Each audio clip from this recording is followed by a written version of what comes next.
Bien, estamos con Daniel Rosso, jefe de gabinete de asesores del área de comunicación del Gobierno Nacional.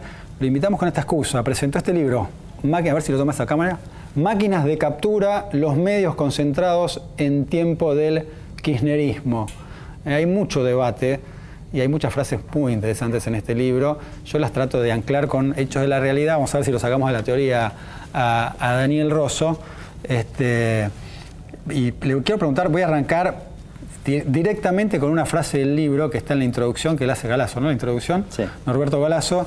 Dice Rosso: el consenso total se parece bastante a la eliminación de toda práctica democrática. Está todo el día ese discurso del consenso y aparentemente, según dice Rosso, no está tan emparentado con la democracia. Y pero es clarísimo, si hay un consenso total, hay un discurso único. O sea, el consenso total es aquel proceso en donde el discurso que queda es uno solo. Y acá hubo tres experiencias de discurso único. El de la dictadura, que es un discurso único construido desde la represión. El de las democracias restringidas desde el 85-86, que es un discurso organizado por los grandes medios que se empezaron a concentrar. Y un proceso posterior, que no es el del consenso, sino que es el de los múltiples relatos. A ver, ¿qué quiere decir? Que el consenso no está en el punto de partida. En todo caso, el consenso es un trabajo. Hay múltiples relatos que disputan entre sí, discuten, generan escenarios de conflicto, y uno resulta dominante en una etapa, y después hay que trabajar de nuevo. Bueno, pero se llega, digo, para formar frentes políticos, y por ahí el justicialismo ha dado muestras a lo largo de la historia que ha formado muchos frentes, se llega a algún consenso. Llega a algún consenso, en este caso me imagino que tiene que ver con llegar a un acuerdo en 10 puntos, por ahí en el resto no, y con eso avanzar. De hecho, digo, este gobierno se ha jactado de la transversalidad, y se supone que era gente que no pensaba muy parecido. Socialistas por un lado, sobre todo en el inicio, con Néstor Kirchner, socialistas por un lado, peronistas por otro, gente que provenía de la UCD por otro, nombramos a Budo, que es un caso. Digo, ¿se llega a algún punto de acuerdo o no? No, sí, por supuesto que hay acuerdos, pero son siempre acuerdos circunstanciales, porque en todo caso lo que hay son múltiples relatos que están dialogando, discutiendo entre sí. Bien, después sobre esta frase, vamos a ir con frases del libro. Esta vamos a estar más de acuerdo. Dice Daniel Rosso: la libertad de expresión es la libertad de expresión de los poderes que deciden. ¿Sí? ¿Correcto? Así es. ¿Lo bajamos a tierra? Claro. Casos concretos. De nuevo, a ver, no hay una libertad total sobre lo que se dice. En todo caso hay grados de libertad que se van ganando, que se van disputando, y en todo caso eso está muy relacionado con el tema del conflicto, que el tema del conflicto es algo negado. Ahora, buena parte de la lógica del conflicto se organiza porque hay discursos emergentes que ha habilitado este gobierno que chocan contra un lugar cerrado. Entonces, al chocar contra ese lugar cerrado se genera una situación de conflicto. Bueno, vamos al grano, vamos a cosas muy concretas ahora. Y lo pongo de esta manera porque Daniel habla de periodismo orgánico y dice que lo que busca el periodismo orgánico es deslegitimar y vaciar a la política para ocupar ese vacío.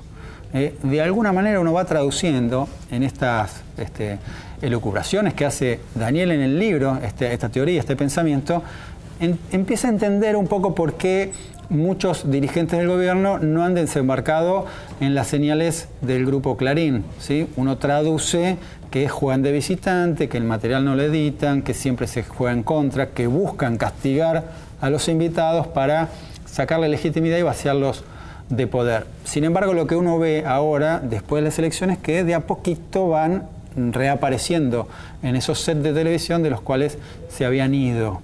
¿Cómo es esta historia? ¿Es así?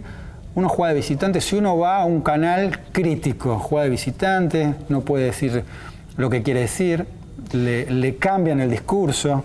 Bueno, a ver, hay una cosa a esta altura bastante obvia, que es la siguiente. La política y el periodismo corporativo disputan representatividad. De todos modos hay una diferencia. Mientras uno de los que disputan, que es el periodismo corporativo, controla el territorio donde se da la disputa y al mismo tiempo son actores de esa disputa, el otro contrincante, que es la política, va a un lugar en donde no controla nada. A ver, El político va, discute en ese marco con los actores del periodismo corporativo. No controla ni los graphs que se ponen abajo, no controla cuál es la interpretación ni la edición general, ni el territorio. Ni tampoco los comentarios posteriores, ni tampoco la circulación de eso posteriormente en todo el conjunto de programas del multimedia. Tengo una solución a eso. A ver. Conferencia de prensa. Tampoco. ¿Pero por qué no? ¿Por qué no? Porque digamos, las conferencias las da en territorio local, puede ser, ya lo digo de hecho, ¿no? En Olivos, sí, o en la Casa de Gobierno, son los periodistas de todos los medios, pueden formular preguntas, incluso hasta la ventaja, entre comillas, para la presidenta es que en general el procedimiento es que se hacen escritas, es muy difícil hacer repreguntas. ¿Por qué no sería un buen mecanismo para que todos preguntasen a aquellos medios más cercanos al gobierno, aquellos medios más críticos? Bueno, a ver, pero acá estamos partiendo de un problema más general, por eso el tema de la ley de medios y su aplicación definitiva es tan importante. Que haya medios concentrados, como no hay en ningún otro lugar del mundo, genera lo que yo llamo una anomalía democrática. Esto es, actores con capacidad de sustraerle continuamente legitimidad a la política. ¿Por qué sustraerle continuamente legitimidad a la política? Porque obviamente las grandes corporaciones económicas necesitan de una política debilitada. Entonces, ¿cómo se debilita la política? O en democracias de baja intensidad, que terminan siendo sectores políticos que se debilitan a sí mismos, como ya pasó, o sea, Alfonsín se fue antes, De la Rúa se fue antes, o se la intenta debilitar, como es en este periodo, con lo que yo llamo las maquinarias de captura, es ir sobre los políticos emergentes, sobre los políticos gubernamentales y sustraerle toda la legitimidad posible.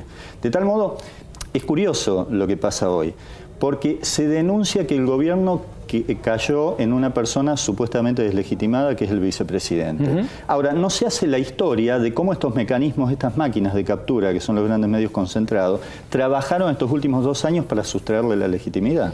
Bueno, a ver, pero vuelvo sobre el tema. ¿Qué pasa con aquellos periodistas que forman parte de estas corporaciones que tienen absoluto derecho a preguntar? ¿En qué ámbito van a poder preguntar?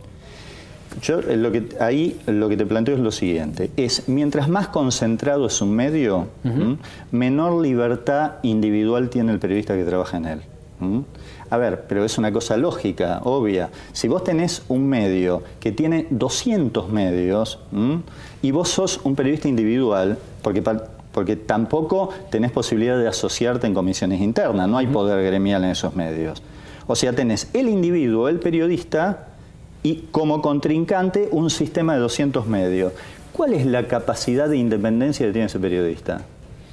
¿Pero no podemos caer en censura con eso? ¿Por qué? Y porque no le estamos dando la posibilidad que pregunte. Aún con toda esta teoría sobre la cual ese periodista no sería independiente o no podría preguntar lo que quiere preguntar. A ver, digamos, estamos de antemano decidiendo si efectivamente eso es así. Uno puede sospechar que es así.